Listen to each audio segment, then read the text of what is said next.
Good morning. My name is Tim Jackson, and I have the privilege of working at the University of Waterloo. On behalf of the Waterloo Global Science Initiative, it's my pleasure to welcome you here this morning to the second of Equinox Summit's daily plenary sessions. Today, we're going to be looking at some fascinating questions that directly impact education, what it's designed to achieve, how it's structured, and what's in it for students. This is all part of our goal to reimagine school for the 21st century. Before we begin, just a few brief announcements. The panel session will run for approximately 1 hour, followed by a question and answer period. I would ask if you have a mobile phone, if you would take a minute to just set it to silent or vibrate, as the event is being streamed live and is being broadcast for future broadcast. WGSI would like to acknowledge TVO, our presenting media partner, for their efforts in bringing these events to you both online and on television. And lastly, there is one more plenary session tomorrow morning. If you can't be here with us in the audience, please feel free to tune in at wgsi.org or tvo.org. And now let me introduce you to Dr. Michael Brooks, the Summit's curator and the moderator of our plenary sessions throughout the week. Michael has a PhD in quantum physics, in addition to being an author, journalist, and broadcaster. As a consultant at New Scientist and a columnist for New Statesman, Michael keeps abreast of science news and the current events that affect political and cultural life. His best-selling books include 13 Things That Don't Make Sense and Free Radicals, The Secret Anarchy of Science. Welcome, Michael. Thank you, Tim. So we're joined here every morning by the Summit participants who have agreed to accompany me on this Learning 2030 journey. They are education innovators, thought leaders, and young people striving to create change in the world. And together we're working to create a joint vision which will later be published as an Equinox blueprint for a scalable, affordable, sustainable education pathway for the high school graduates of 2030. Let me introduce you to today's panelists. We have on my far right, Suneet Tuli is the CEO of technology company Datawind, which aims to bring billions of people in developing countries onto the internet. Datawind is the creator of the Akash 2, the cheapest tablet computer in the world. In India, it is the #1 tablet with 15.3% of the market share, and something known as the iPad has 11.7% of the market share in the last figures that I read. Suneet's vision is not so much for technology as for global literacy and education through technology. We're privileged to have him here. I understand he has roughly 4 gazillion orders to fulfill this afternoon for his Akash 2. Here we have Erin Millar in the center. Erin is a journalist and author. She says she's currently writing a book with the inspired title, The Flexible Brain, The Power of Learning a Little About a Lot in a World Ruled by Experts. This is a book I need to read, probably by lunchtime. Probably before this afternoon at least, when we're focusing on some very tough tasks. But Erin's focus is creativity, innovation, and education. And her recent series on education around the world, written for the Globe and Mail, is a tour de force of reportage and analysis on the state of global education. So we're very much looking forward to your input, Erin. Here next to me is Jennifer Correiro, who I would basically describe as a whirling dervish. She's someone who's spent most of her life looking for ways to help young people set their own destiny. Her non-profit organization, TakingITGLobal.org, is the most popular online community for young people interested in connecting across cultures and making a difference. The website involves over 400,000 members from over 200 countries. She has been a World Economic Forum Young Global Leader. She's a social entrepreneur, an artist with a focus on how change happens, and has been pegged as one of Canada's future leaders. And if this is your first encounter with Jennifer, remember you saw her here first. Before we pick these extraordinary brains, we're going to watch a very short video as part of our Equinox series.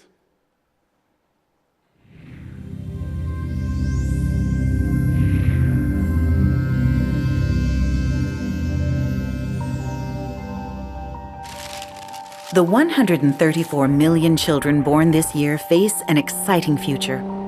Some will create their own jobs. Some will create entire industries. Others will apply their critical thinking to solve problems humanity has wrestled with for decades and even centuries. Some will be artists or athletes. Some will lead their generation. Others will simply lead their families. Whatever these students decide to do with their lives, their education should be a help, not a hindrance. The question is, can the system we currently have deliver the education the graduates of 2030 actually need? At the moment, high school education is largely skewed toward funneling students into higher education. And as good as that may have seemed in the past, it may be too one-dimensional for the future. Though some traditional careers will remain, many will one day work in industries that don't yet exist. Predictions for future jobs include exotic positions such as memory augmentation surgeon, time broker, and weather modification enforcement officer.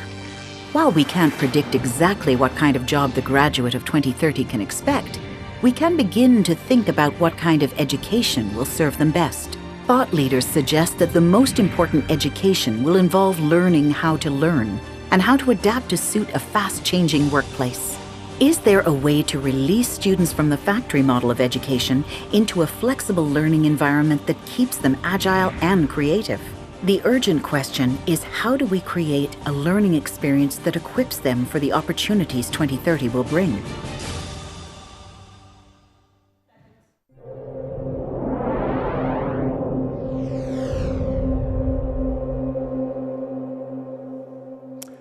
So I've rather cheekily titled today's panel discussion, "You Can't Get There From Here."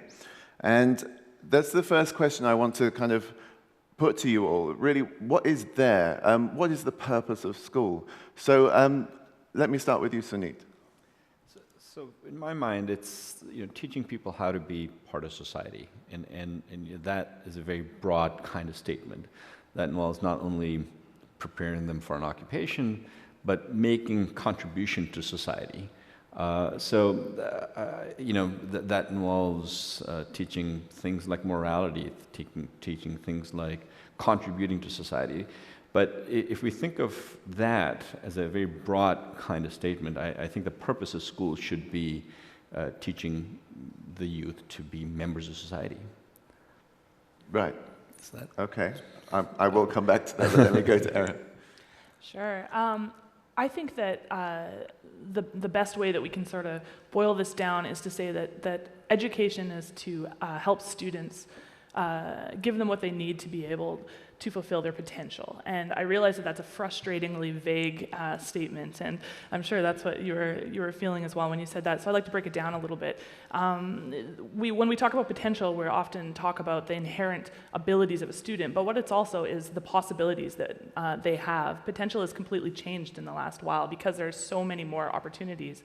And what I like about having a fairly broad, frustratingly vague goal like that is that it's inherently flexible, and I think that it needs to be, because we're not very good at predicting exactly where markets are going to go, what these jobs are going to look like. Because students will likely retire from a job that doesn't yet exist, we need to really keep that goal broad and think about the skills, whether it's global citizenship, morality, also creativity, innovation, what types of goals can education, or what types of capacities can education be giving students that are adaptable? I think that's sort of the most important goal of education. Okay, Jen. Okay, I like the question, and the reason why I like it is because we don't necessarily ask it enough. And I see school as a space for learning about yourself, learning about your community and the context that you're living in, learning about the world. And I think that learners often don't get enough of an opportunity to define their learning objectives for themselves enough, because each of our paths are different and unique. So I think the space for school is that space for inquiry and of knowing and becoming who you are, and also finding what that path is that you want to pursue. So not the space for answers, but the space for questions. Right, okay. Not one of you has mentioned grades. So, I mean, there would be plenty of people watching, plenty of people perhaps even in the audience who would say the purpose of school ultimately is to get the grades to be able to do the thing that you want to do. Is that not a fair assumption? I don't think so. I think grades, you know, I was thinking my oldest starts university next year, and he's done well throughout school, and I was thinking as to when his grades mattered. And actually, in reality, his grades haven't mattered until grade 12. His grades have never mattered. I have a sister who is assistant professor in neurosurgery at Harvard, who had fantastic grades, but you wouldn't know it. It wouldn't, you know, as long as you get into the program, it's almost irrelevant. You know, at this stage in my life, you know, who knows what my grades were? The fact that I got into engineering and that had a bar set that required certain amounts of grades was the only time in my life that I needed grades. But I think, you know, information, comprehension, those kinds of things need to be separated from grades. You know, your ability to understand those concepts and apply those concepts is critical, and I don't know that grades always measure those things. And that's why I think that the grades, to a great degree, are irrelevant to most of what we do in life. I mean, grades obviously matter to some people. They might matter to parents who have come, let's say if we're looking at people who want their son or daughter to achieve. So when a child comes home, they want to know what their grades are, or they might matter for how a school is funded. But the question is, who designed the system of assessment, and is that system still relevant? And also, is a teacher fully qualified in today's time to really assess based on those methods of assessment whether or not those are the right measures? Should we not be also assessing ourselves, also assessing our peers, assessing the value of how that learning experience was designed and delivered? So I would say that the current system of assessment is not relevant, but obviously grades do matter in terms of how schools get funded or how policies get made, but it's just a question of are we measuring the right things? Right. Erin, you've written a lot on higher education, and there's a lot of talk that is kind of about the ideal system where we don't worry about grades. But the reality of you know, coming out of K-12 or whatever is that you need good grades, don't you, to get, if you want to aim for higher education, for instance? Yes, that's true, although there are a lot of new programs starting up. You know, I think of the Open University in Britain as a model that I think we'll see more and more, where there basically is no acceptance requirements. They have, if you are willing to do the work, they will work with you to get a university degree. And I think as we see universities trying to reach out into the community and embrace this untapped talent of minds who were not educated in the traditional way. And when I say traditional way, I mean sort of in the Western tradition. I think we're going to see lots of opening up in that way. The danger of structuring education around grades and getting into university is that presumes that there's really only, you know, a single path to success, and that's just not the case anymore. And some of the talented students that are at the conference this week are really showing us that too, that are pursuing success in lots of different ways. And the problems that we have facing our society are so complex and pressing that we're going to need everybody, not just the students who get the grades to get into the top schools. So, if I can also say, I was sitting years ago when I was sitting in a classroom asking a question to the professor in my communication and organizations course. He responded to my question by saying, "Oh, don't worry, you don't need to know that." And I said, actually, I do need to know that, because the reason why I'm taking this course is because I'm here to learn about how to design an organization that has effective systems for communication. I had started a nonprofit at the time, and so my motivation for learning wasn't simply to get whatever mark that I was going to get on the exam. And that's one of the challenges when we're so grades-oriented, is that then it's dictated as to what we should or shouldn't know to be able to go deeper. It can discourage deeper learning. Yeah, okay. I'm sure we're going to circle back to this. I just want to ask a couple of specific questions to you. I'm talking more globally, Suneet. I'm sure many of your customers have other things on their mind than getting into university, for instance. Do you think our education systems can be changed enough to provide the sort of necessary variety in the targets in terms of, you know, these varied paths? I do believe that it can be changed. Unfortunately, throughout the world, primarily the intended purpose of education or schooling seems to be preparation for an occupation. You know, it's a prerequisite for getting a job. People, when I look at rural India as an example, people perceive the value not for creating a complete human being who'd create value in society. They think the reason their kid is going to school is that maybe they can land a government job. That's the reason they think that they're sending their kids to school. And the moment they decide that that's not viable, then the kid is tilling the fields or working in somebody's home and things of that nature.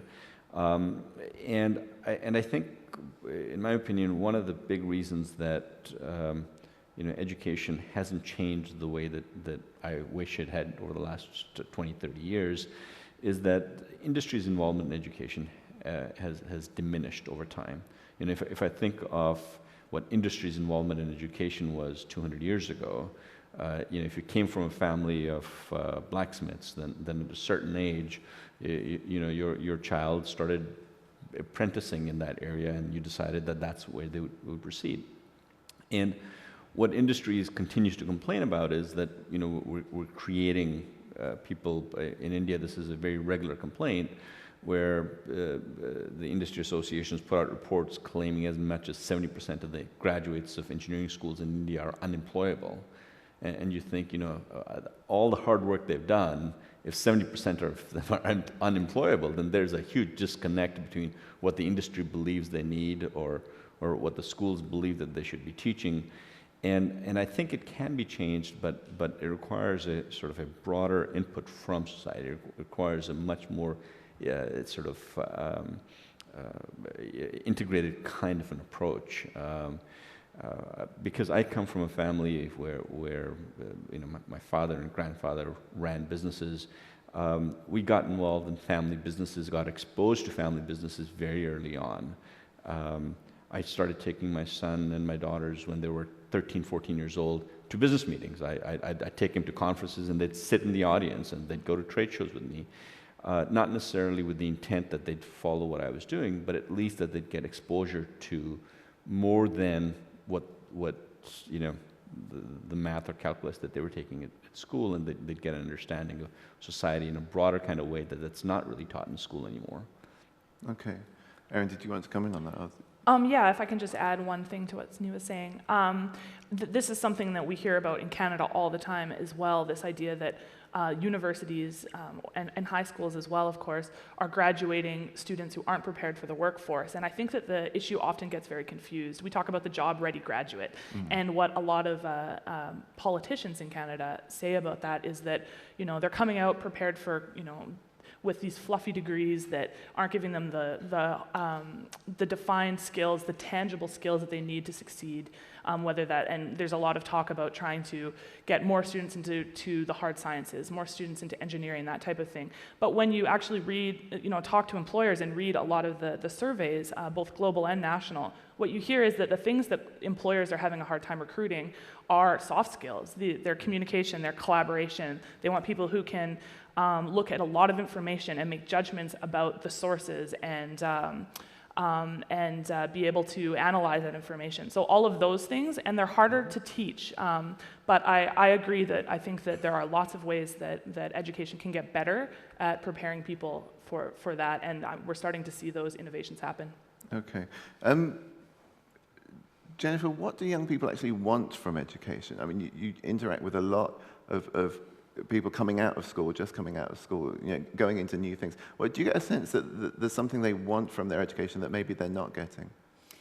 I mean, it's hard for anyone to speak on behalf of all young people. We facilitated an online dialogue with hundreds of youth from over 50 countries to give input on student voices to an ISTE conference, an international conference. And a lot of people, young people, really talked about that environment for them to be able to grow, where they are inspired, where they have someone who believes in them. One of the things that they want to gain is that sense that someone is confident in them and helps them see what they're capable of that they might not have otherwise been able to see on their own. And that person may be a teacher or a guidance counselor or a principal or maybe a fellow student. But I think that's where a lot of value does come with, people learning in a kind of collaborative environment, whether that be under the same building or in the same virtual network. That space that inspires creativity and knowing your capability. So, Erin, you've been traveling around the world a lot, looking at different education systems. Do you get the impression that some places are doing it better than others? Yes, I do. I don't think that there's any system that I would point to that's doing it all right by any means. I think that there's a little bit of hype around some of the systems, but I've certainly seen some specific examples of schools that I think are doing a really good job at trying to get at those intangible skills, that collaboration. One that I wanted to mention was I was in Denmark in the spring and visited Hellerup School, which is just a fascinating place. The first thing I noticed when this is a combined elementary secondary school, so there's students of all levels there. And the first thing I noticed when I entered was that there's no fence defining where the school starts. And I think that really captured what that school is all about. It has you walk in the buildings and there's no administrative office with walls around it where the principal is that sort of acts as the gatekeeper. It's just open space. There's like shoes everywhere, kindergarten shoes all over the place. And there's students running around doing stuff, playing foosball, working on computers, doing in this very open design space. There's no walls around the classrooms, and what happens, the only rooms that actually have walls are the music room for obvious reasons, the computer lab, the chemical labs where they've got like different stuff in there, and then there's like one room for the principal, and that's it. And so what it creates is this really interesting atmosphere where students are constantly interacting with each other, and each class sort of has their own little corner of this building, and there's furniture that they can move around to create, physical spaces. But there's a lot of peer learning that's encouraged by that model, where you have, the grade 12 student who bumps into what the grade 3 student is doing and is able to help and explain things, and it's just inherently flexible, and that's what I thought was. It really, really stuck with me as a potential model that we could bring into other schools in different ways. Right. Did you get the sense that this is a happier place than school, maybe your own school that you went to? Happier. I'm not sure. I mean, the one thing that I really notice is that engagement. That came up a lot yesterday on the agenda as well. Students were. The lessons were really short. Like there's a little sort of pod that the class sort of jams into for the lessons, where the teacher will introduce concepts, but then they're really encouraged to go and explore those concepts in whatever way that they want, through projects and through inquiry-based learning, and then and also in whatever space they want. So these students can go and find that quiet corner, or if they're the kind of student who works better in more of a cafe environment, they can find that. The library is in the middle of this whole bizarre structure, so everyone's constantly going through the library where there's tons of resources. You're forced to walk through that space, and we're all the time. And what I think it created was that it's a nice balance of giving students control over their own learning, while also making sure there's a lot of support and guidance and accountability, of course, but I definitely thought that the students seemed more engaged than what I remember some of my classes being like during high school. Okay. I was just going to say, I think that point of collaboration is really so essential, and when we look back to how schools are controlled, it's at the state level ultimately. Like if we look globally, there's not necessarily a global body that teaches people to live in a way that allows you to interact with other cultures, and we talk about benefiting society, and we have a lot of conflict that exists in the world. So if we look at the value of collaboration, it's not just an important skill for the workplace, but for humanity, basically at large. And I think it's just really important to keep that in mind as we live in a more globalized society, to look at how school creates an environment that promotes values of global citizenship and collaboration, both for workplace effectiveness, for individual effectiveness, but also for our ability to manage in a very chaotic and turbulent environment. And that requires a lot of buy-in from communities, from parents, from government, obviously. How do you get that? Suneet, do you have any ideas on that?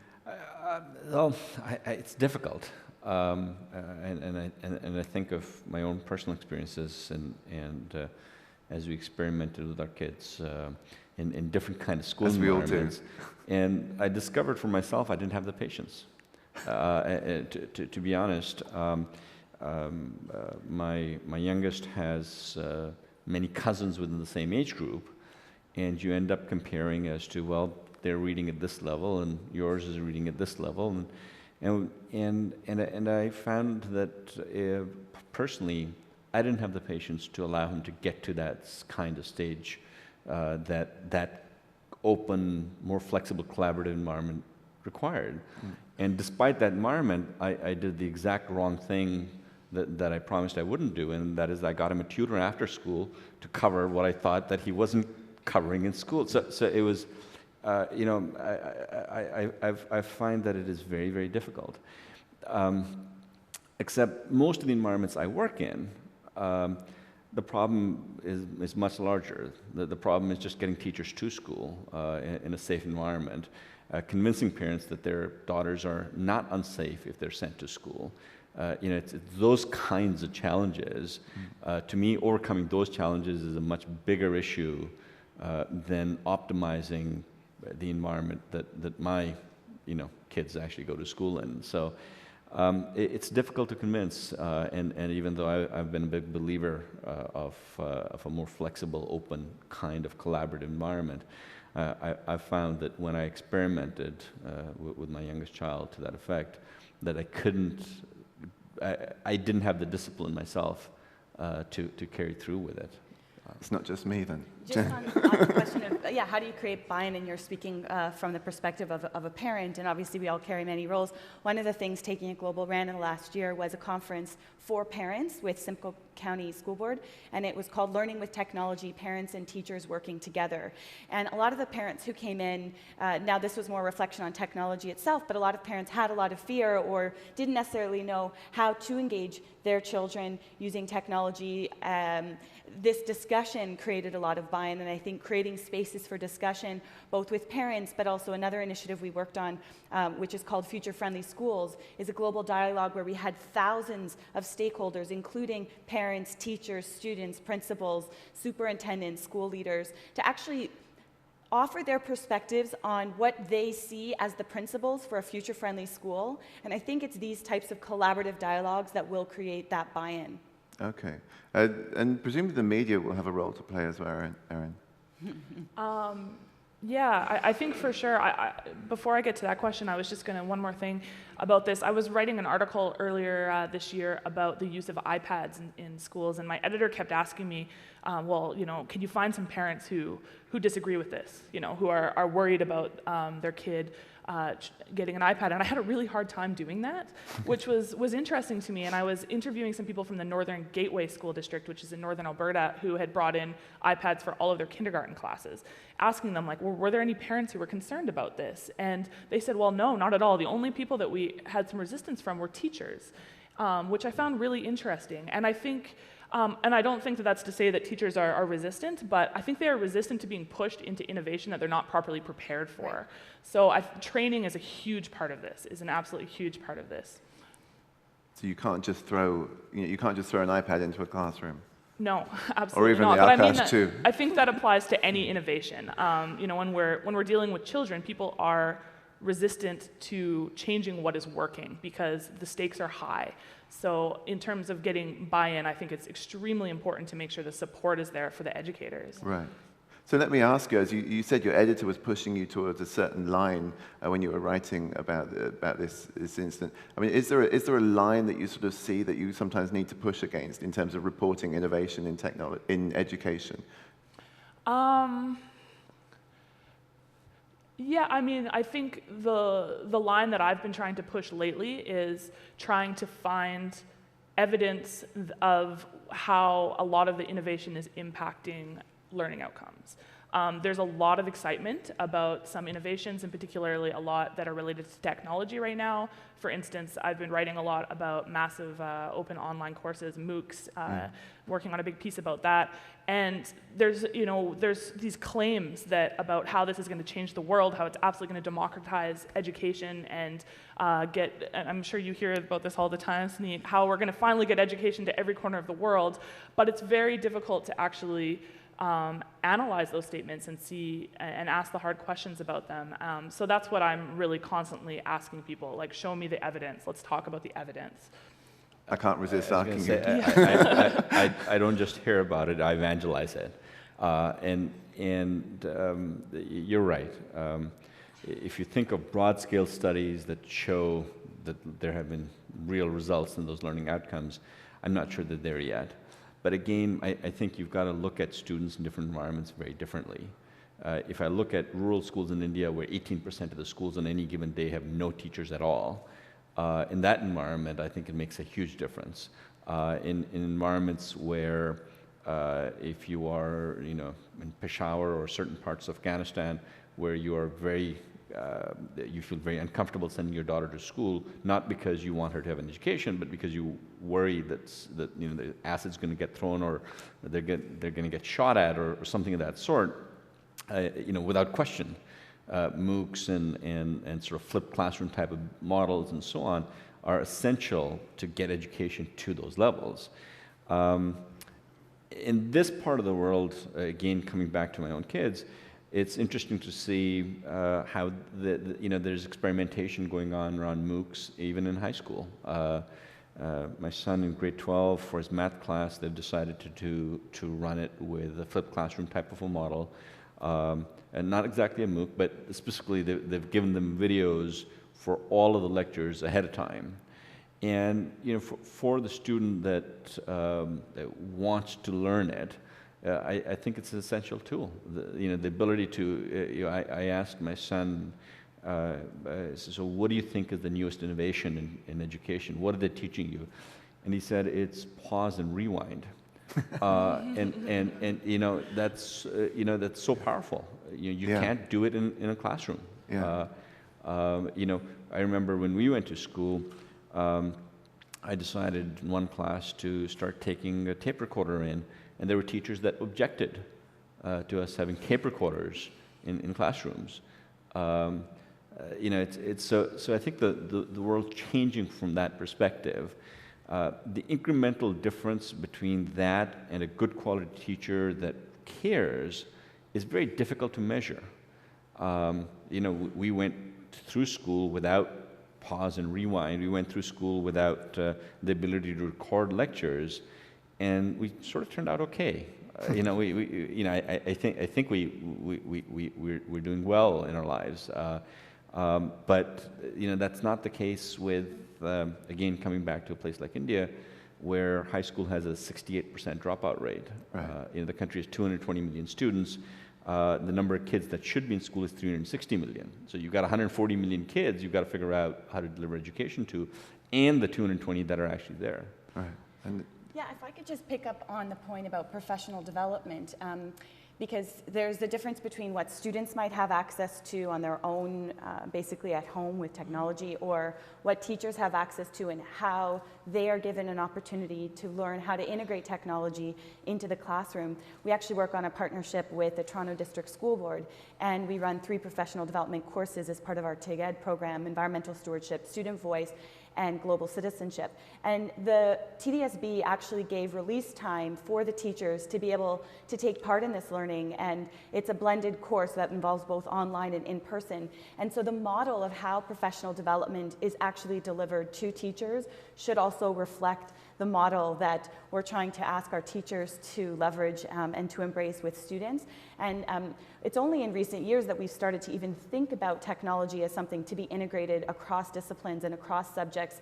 And I think that that's what's also challenging for teachers, and perhaps even overwhelming. There may be a lot that's out there, but when and how are they going to have the time to be able to identify common practice or good practice and what is going to be useful for them at that grade level in that particular time with their students? right. Erin, is it happening? I mean, in your travels, have you seen that this professional development is in place? I think that it's definitely improving, yeah. Just to respond to Suneet quickly as well, I certainly don't want to suggest that MOOCs and that many of these innovations are not like very effective. I just think that we need to, when there's so many new, like as a journalist, I probably get pitched on 1 or 2 new education innovations or technologies or something every day.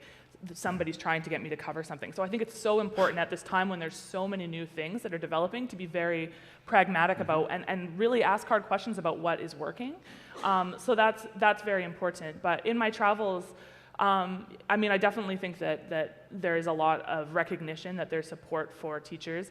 And also, a lot of these innovations, like MOOCs and our ability to be able to be taking that knowledge about best practices in teaching, they are also being delivered in new technologies and online and that kind of thing. So I think that technology is not just changing how students are learning, but also how teachers are learning, so that we can share a lot easier what is working. Okay. Let me just pull it back a moment. I want to ask you, or sort of get a little bit more personal about your own experiences and your own kind of thoughts on your history in education and your sort of philosophical views as well. So Jennifer, you once had a question printed on a Starbucks coffee cup, which read, "I wonder if young people were actively engaged in all aspects of society and thought of themselves as community leaders and problem solvers, role models, mentors, and key stakeholders, how would the world change?" And so what's your answer? Did you get any answers from Starbucks customers? Yeah, I should clarify. I had that question before Starbucks asked me to print it on their cup, and I didn't get paid for it. But it was part of that the Way I Think series. My answer to that question, that is the question that drives me as a social entrepreneur, as someone who is trying to create those opportunities for young people to see themselves as agents of change. What I think the answer to it is that it would be the end of poverty, it would be the end of unemployment, it would be the end of crime. Even if I can't say the end, it would be a way to address some of the greatest social problems of our time. Because when people feel that they have a voice and that they have agency, then you're able to overcome a lot of other resorts that you might turn to. If you look at substance abuse or even just risky sexual behavior, for example. I mean, if you look at that stage of youth when you're transitioning into who you are going to be as an adult, it's a state of transition, and it's a state of finding and defining your sense of identity. And so your affiliations, your peers, they're of high influence. So if you feel powerless, if you feel alone, if you feel isolated, if you feel overwhelmed, then you're in a state of desperation, and that's when you might turn to things that are essentially destructive to your health and the well-being of others. But if you feel a sense of empowerment and that your voice matters, then you're going to contribute in really wonderful ways. And the kind of the normal academic education will come along as a side product? I mean, yeah, you'll learn, like, you'll learn anyway. Education, but I shouldn't say it, because our current system, I think we can all agree, needs to evolve. But in terms of your absorption of knowledge and learning will increase, because your desire to learn, your mindset will be open, and you'll be thriving because you'll be curious. I mean, learning is about curiosity. Learning is about the pursuit. It's not just what you know, but it's that pursuit. And that motivation, having a high level of motivation is very important to be able to be an adaptive learner and a lifelong learner. And so I would say that those levels of motivation would be very high. Right, okay. Suneet, you clearly had a high level of motivation. You're now a successful entrepreneur. And we hear a lot about, we need to create more entrepreneurs. I mean, is that possible? Do you think anything happened in your education, your learning experience that took you along that path, or was it something that was just always in you? I think it's a mixture. And I think that, at least for me, it was just very early on seeing difficulties that my father went through in his business and learning to accept risk and failure as part of that process.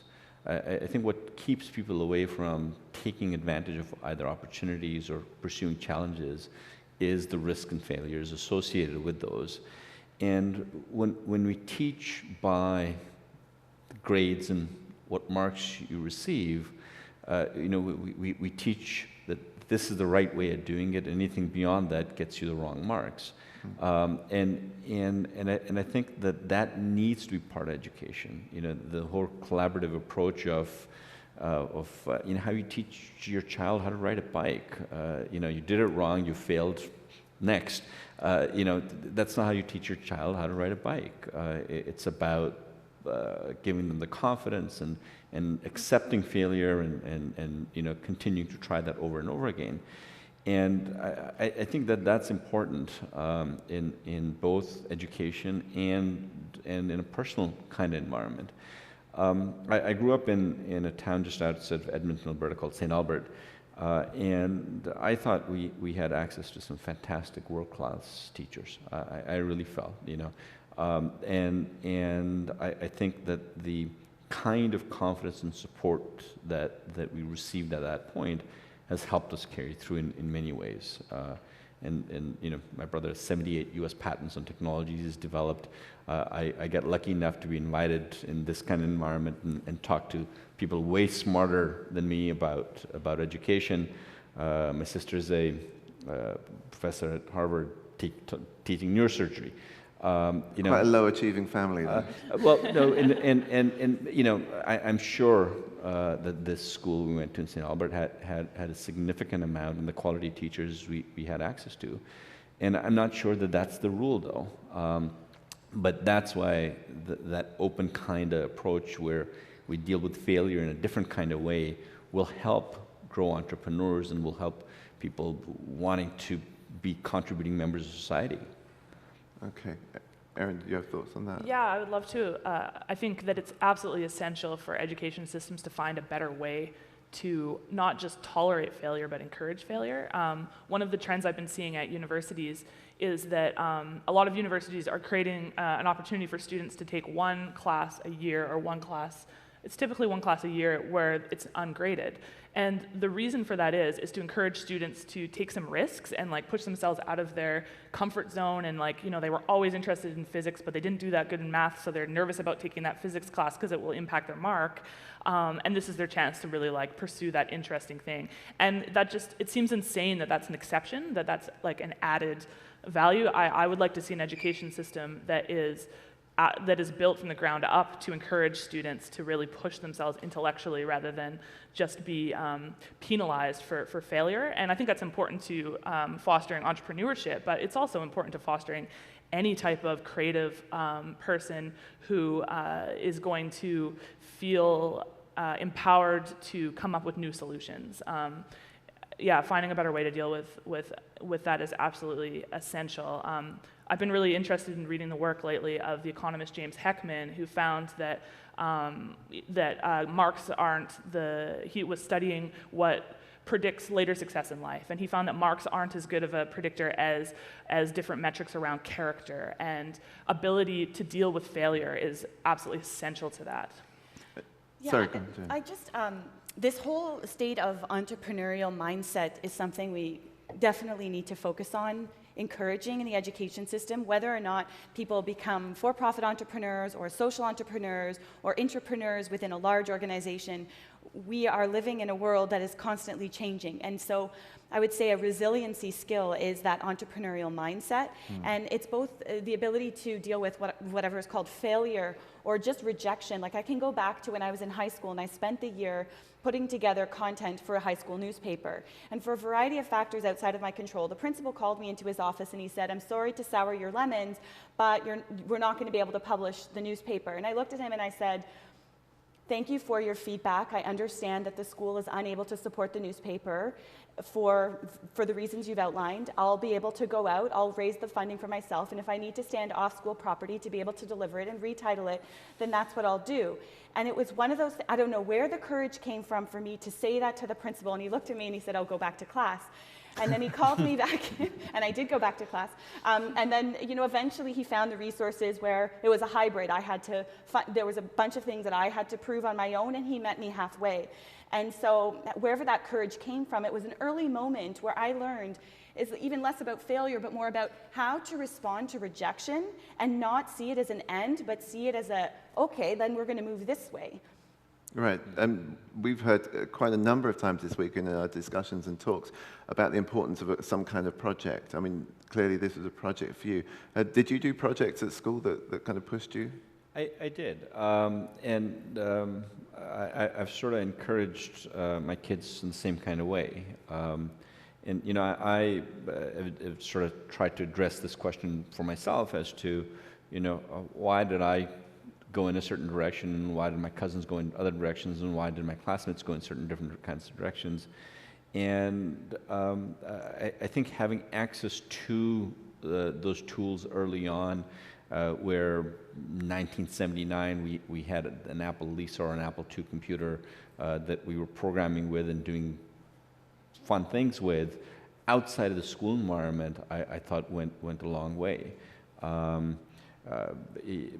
Coming from a family environment where business and entrepreneurship was encouraged, you know, doing little things like running a newspaper route, and then expanding it and getting employees to run your newspaper route, while in junior high was part of that experience.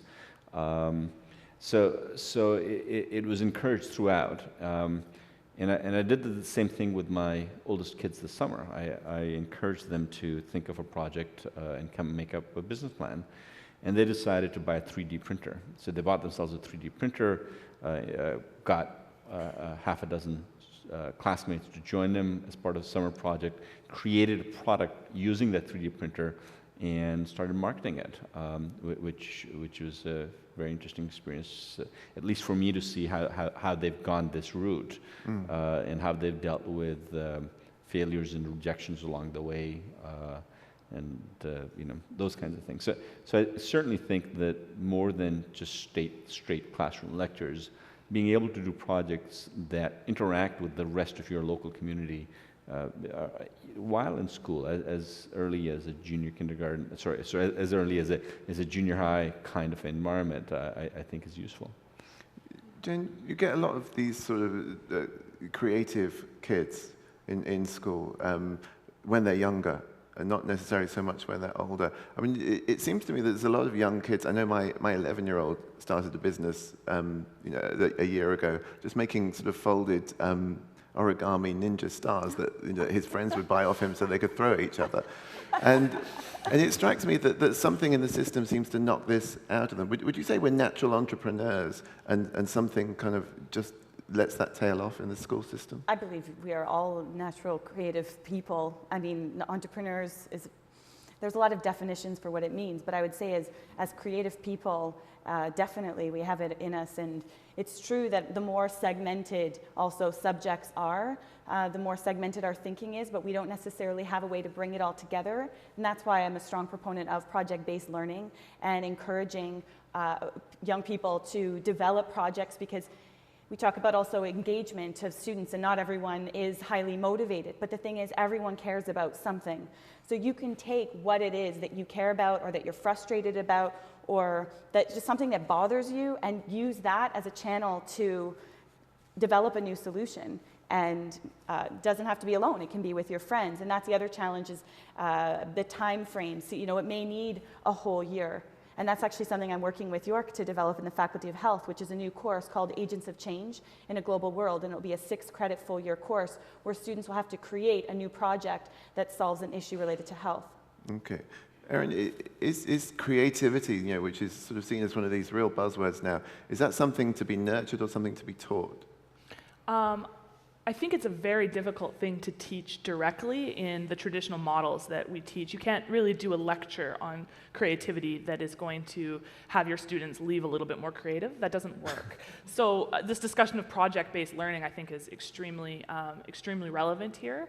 And I also agree that finding, it doesn't necessarily need to be an entrepreneurial project, but finding that freeing students to pursue that topic that really inspires them is absolutely key to trying to get at some of these intangibles like creativity. I reflect on my own education a little bit here. I have a very unconventional education for a journalist, which resulted in a lot of credential anxiety for me in the beginning of my career. People in my industry refer to J school, which means journalism school, and they say, oh, you know, did you go to J school? To which I always was like, oh yeah, I totally went to J school. When the truth of the matter was, I went to jazz school. I have a bachelor's degree in jazz performance on saxophone. And that used to be one of my regrets, that, oh, you know, I thought I was going to be a musician, and then I went into school, and then I started writing, and I came out a writer, and I wasted all that time. But when I look back at that, music was such a motivating thing for me in my life. And the things that I took out of my musical education were discipline and motivation and understanding how to be a motivated self-taught person, and to look back at history and see how important the greats were and how I can learn lessons from them and apply them. And I mean, I think that everyone would agree that those lessons are absolutely essential to being creative in any industry, whether that's a creative, a more sort of arts-focused creative industry like writing, or as any other entrepreneurial endeavor. So there's a danger, isn't there, that we talk about creating entrepreneurs as a means of creating money and helping the economy. But I know, Jennifer, you work as an artist, as part of your many varied projects that you do. I mean, is it good to encourage students who love painting to paint for the rest of their lives, even if it won't earn them money? I just attended a forum this past weekend organized by our former Governor General, Madame Jean, and it's called the Power of the Arts Forum. And clearly, artists are underpaid, and in a way, the profession is somewhat undervalued because of that. But artists contribute such an immense value. They help us to know ourselves. They help us to create a space for reflection. They actually it has a power to heal people. There was a huge talk at the conference of the relationship between art and health, and how it can be used to actually be a motivation for patients when they're recovering from trauma or injury or disease, to actually heal themselves. So I think that we should definitely encourage people to pursue professions in the arts, and we should also ask ourselves whether or not we're valuing the profession enough as we actually should. Otherwise, they'll all be living at home with their parents while they do these great jobs. I have a friend who's a music therapist, and he used to go into Great Ormond Street Hospital and work with the kids there. He used to come home with incredible, inspiring stories. And all of a sudden, the stories dried up. And I said, come on, tell me another. And it turned out that all the money had gone for him to be able to do this as part of the sort of cuts to funding. How do you convince the people with the money to pay for the arts and the creativity?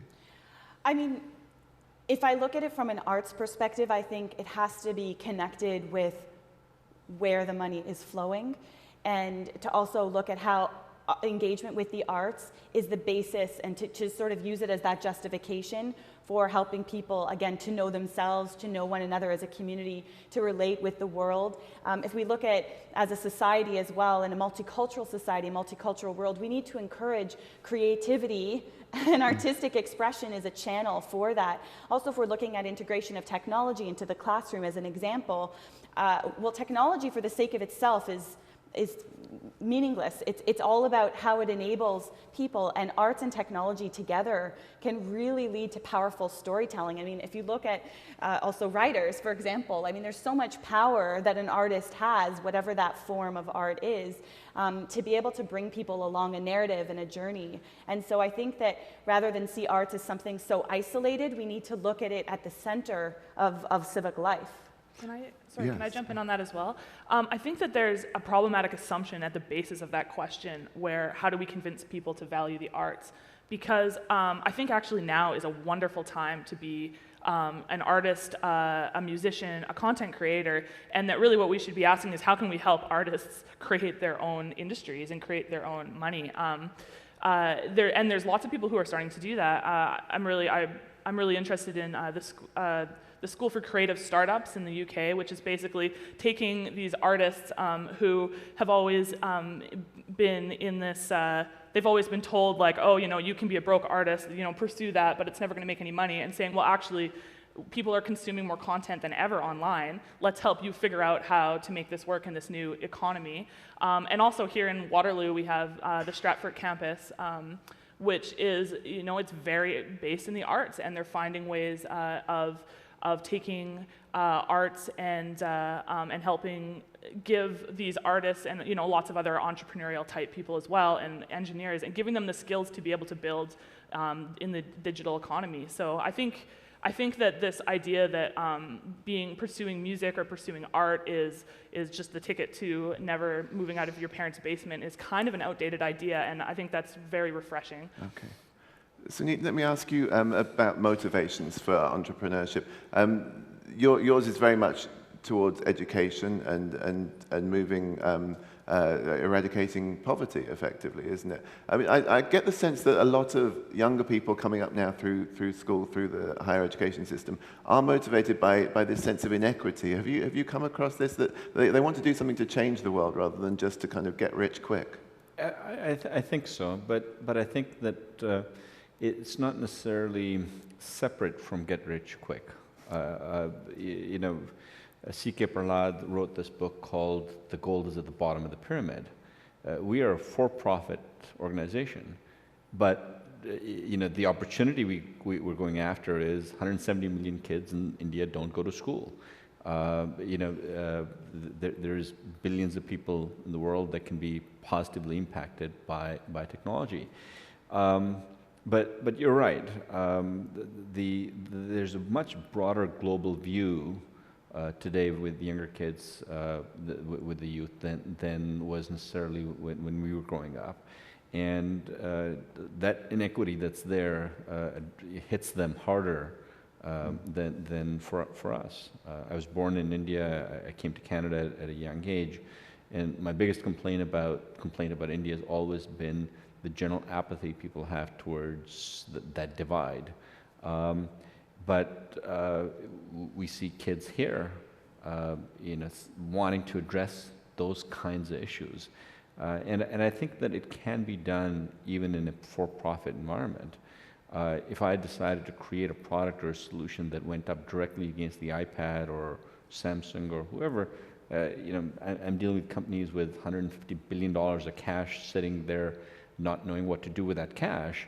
It's a very different kind of competition, and you know, we see the example of the flagship company of this local area having gone through some tough times exactly in that kind of competition. But I'm going after markets that the large players don't care anything about. You know, that's not an area that they're focused on or believe that exists.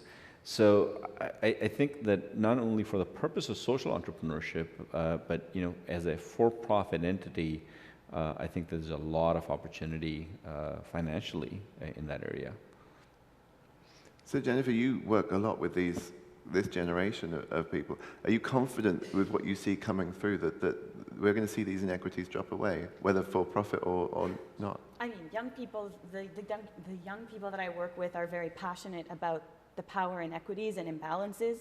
They are challenging not only themselves to think of what solutions they can bring forth, but they're also taking the stage to challenge policymakers or leaders of business, you know, just to make sure that there's not too much greed, I guess you could say, in any sector. So whether they be leaders of a social enterprise that also could be for profit and for good, or people who are what I call megaphones, that are using their voice and the platform to influence their friends to try to create that change. But it's certainly a passion. Okay, thank you.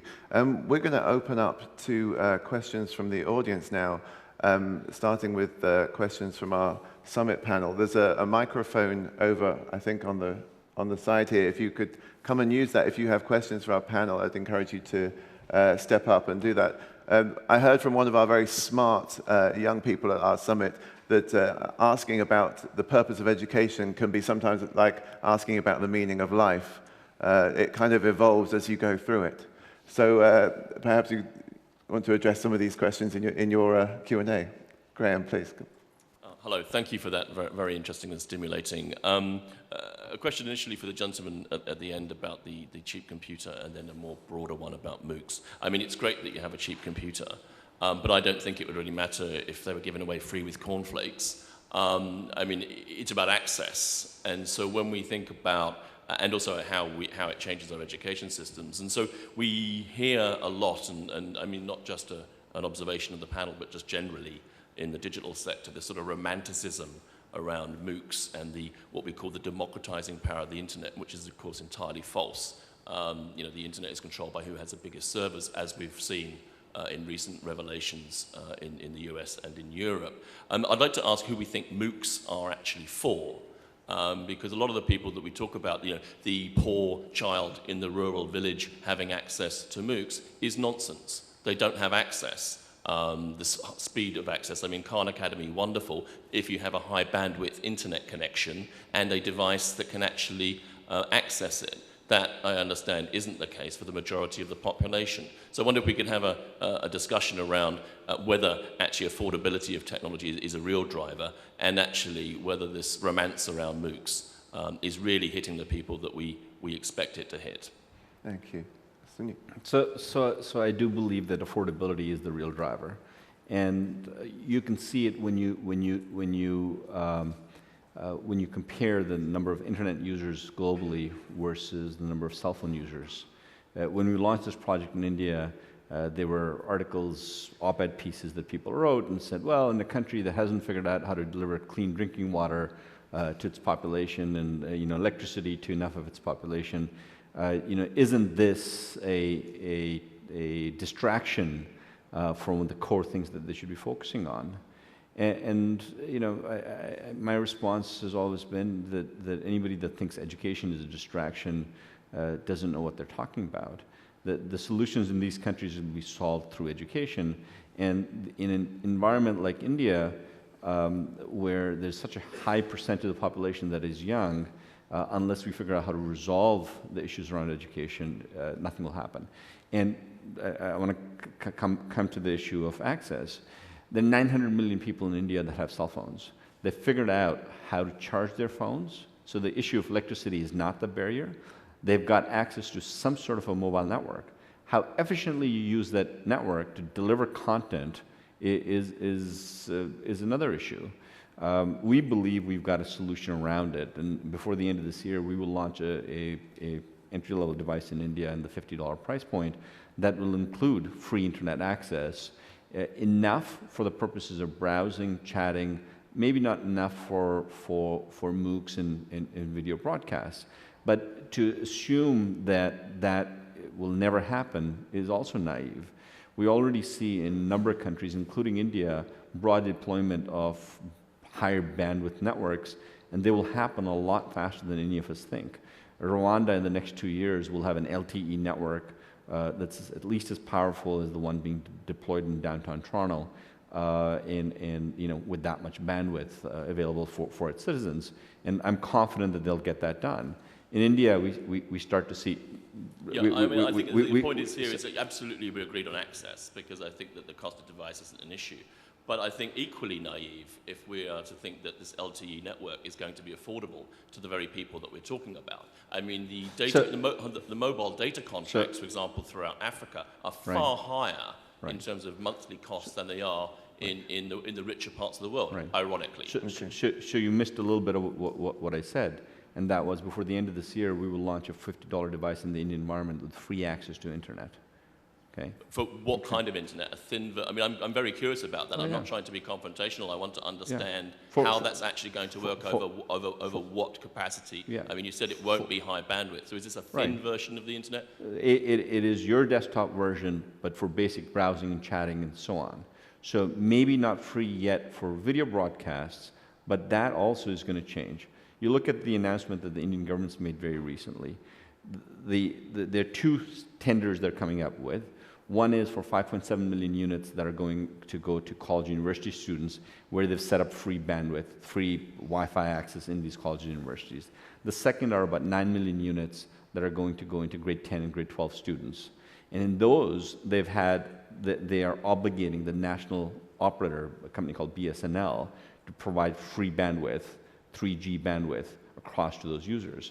So this is something, the kind of infrastructure for this is going to not only fall into place. To assume that one piece of the puzzle is missing, that the whole solution is flawed, I think is a mistake. There are problems along the way that need to be resolved. Access is one of them, and we believe that there is significant effort being made around access. So not only will hardware become more affordable, but access will become as affordable and as ubiquitous as electricity is. Okay, we could keep debating this, but I'm going to move on to the next question. Thank you. Hello, my question could be for any of the panelists, and I'm going to put a moose on the table. And that is that in our society, most of our educational organizations, our businesses, our institutions are rules-based.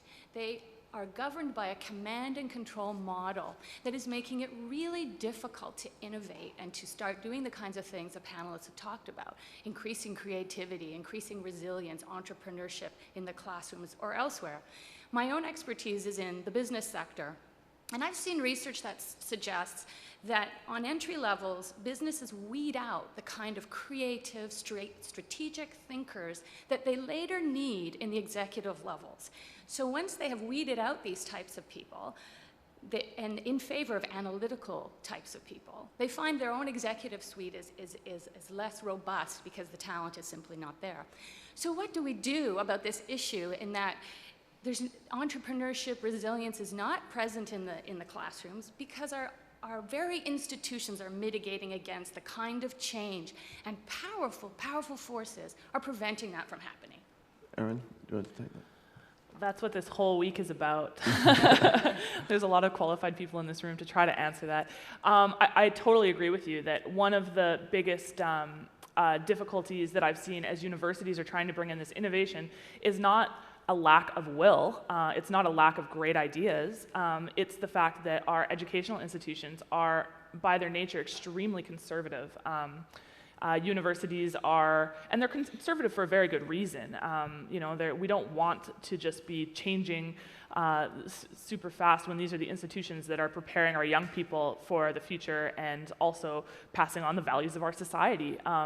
So, I mean, that's a huge challenge. I don't exactly have the answer. I was trying, as you were formulating your question, I was trying to think of some examples that I've seen where I think real change is happening, and a lot of them are opportunities where, for whatever reason, the people who are the innovators have been given an opportunity to build something from scratch. And I think that that's something that we really need to devote some thought to, is instead of just building something from scratch, how can we start to spur actual innovation within existing organizations? So it's not a satisfying answer, but definitely something I think we all need to think about. Jen, do you want to weigh in quickly? The thing that went on my mind as you were asking the question was, how do we change the rules? And how do we collaborate in doing that? And it may take a decade, because it may take this generation of recent graduates who had the biggest disconnect to actually move into more positions of power. And the more that we have ministries of education and superintendents collaborating and listening to students, the more we can expedite. Okay, thank you. Let's have our next question. Hi, this is a question for Erin and Jennifer. We've been talking a lot about, not just at the beginning of this panel, but also during the last 2 days, about teaching our children and students the so-called soft skills, so such as creative thinking, analytical, deep analysis, communication, collaboration, and that sort of thing. And traditionally, those kinds of teachings happen in the arts and humanities disciplines at the universities, for example. And yet, it seems to me that in the last little while, at least here in Canada, those disciplines are being devalued. So programs are being closed and that sort of thing. Then on the other side of the spectrum, we have the discussion about teaching children or closing the skills gap, right? So teaching more hands-on practical trades and skills like that, not just in colleges, but also in universities. So there seems to be an inherent contradiction there, and I would, politically speaking, and I would like to just hear your thoughts on this. Thank you. I could start. Go ahead, yeah. I was just at a meeting as a side event to the TakingITGLobal initiative, where we were advising Microsoft. They have an initiative called Youth Spark, specifically on the hard skills, the issue of computer science. And one of the recommendations that came up in our meeting of advisors was actually to make computer science specifically a cross-cutting theme, not just use of technology, but thinking like a computer scientist. And I would say it speaks to this larger idea of interdisciplinary thinking, because right now our academic institutions are in a way segregated. Like even in high school, I really enjoyed the arts and I enjoyed the scientists, and that just seemed like an anomaly. Not that many people are encouraged to leverage their minds in all of these different, the spectrum of ways, also kinesthetic, you know, with sports. And I would say that the more that we can encourage these interdisciplinary skills in our thinking and in our disciplines, the better decision makers and the better sort of prepared we'll be. So it's not to say get rid of specialization, but just increase interdisciplinary thinking. Yeah, I mean, that's exactly what I was going to say, is that finding new ways to pursue interdisciplinary education is absolutely essential. And this is what I've been studying for the research for my book. for about the last year and a half. And I think we are starting to see that in universities in particular, but when we start to compare the arts to the sciences, I mean, it's such a frustrating argument to have. It's the road to hell, isn't it? Yeah, I mean, it's ultimately an arbitrary distinction that we've made. These disciplines and these fields were set up to solve the problems of the Industrial Revolution, but the problems that we're facing are inherently interdisciplinary. We need scientists, but scientists are better scientists if they are also historians, if they also have that perspective. True. So, I mean, that's really the types of programs that I've been trying to find, and I'm finding them. There are definitely some out there. Okay, great, thank you. Let's have another question. Question for everybody. If you were talking this morning to an audience of regular high school teachers, what one small practical thing would you ask them to change tomorrow that would be a significant step on the road towards your vision for education? I'm going to hand that to you, Suneet. I would put him in touch with my grade 12 son and help him explain to them the innovation of rewind and pause. If kids had access to all of their lectures ahead of time at the start of the year, and the ability to go back to those lectures versus the environment we were exposed to at times where teachers wouldn't allow you tape recorders in the class. I think that simple, very simple, easy kind of implementation can have a massive impact on the quality of education. My kids come to me with questions on homework that I have no clue on how to answer. It used to be that I would read their book to try to understand it so I could help them answer it. These days, I type the question into YouTube. Wanting to learn how to balance chemical equations? Give me 5 minutes. Let me go to YouTube. So I think just this concept of rewind and pause, I think it can be very impactful in teaching. Erin? If there's one of the lessons that have come out of my studies of innovative interdisciplinary programs that I've been looking at is this idea of approaching quantitative reasoning like we do writing. In most programs, you're expected to write across the curriculum. It doesn't matter what class you're in, you are expected to be able to communicate and write an essay on whatever the topic. And I really think that we need to approach thinking about numbers in that way rather than segregating it into math class and then teaching kids from a young age that you're either a math student or you're not. It's very important in any industry, whether it's an arts-based field or not, to be able to think critically about numbers and use them and think about sources. And I think that the way that we've sort of segregated numbers into just math class ultimately disempowers people because they just sort of defer to the experts and are very passive about questioning and using quantitative reasoning to further what they're doing. So, okay. If I'm a history teacher, what do you want me to do differently tomorrow? I want you to, when you are reading material, when you're assigning material to your students, I want you to give them specific strategies for every time they encounter a number or some kind of quantitative argument to be able to think critically about that. And I think that, and to question it and to understand it rather than to sort of just passively read. Like that when we read a newspaper, for instance, there's so many times that I just read the news and I just sort of accept whatever the journalist has written as the number, and I don't actually stop and think about it and think, okay, if there really was that many tons of I don't know, for instance, if that car actually did weigh that many tons, and imagine what does that actually look like? Is that a reasonable number to use? I don't think that takes very extreme mathematical skills, but we're not teaching our students to think that way. Let me just give Jenna the chance for closing. Make relevant connections. I remember in a class I had to create a budget for my life when I was 40, and it was something that really stood out to me at 14. Also, making connections to mentors, not expecting that if to that history teacher as a student, I wouldn't expect you to know it all, but can you see me as an asset, see my curiosities and my strengths, whatever they may be displayed, and encourage me to check something else out, a resource, an opportunity, something I might apply for, a mentor I might be able to talk to, help make connections. Thank you. I'm going to have to cut us off there. I'm sorry, that's all we've got time for. Ladies and gentlemen, I'd very much like it if you could join me in thanking Jennifer Correiro, Erin Millar, and Suneet Tuli for this fantastic conversation.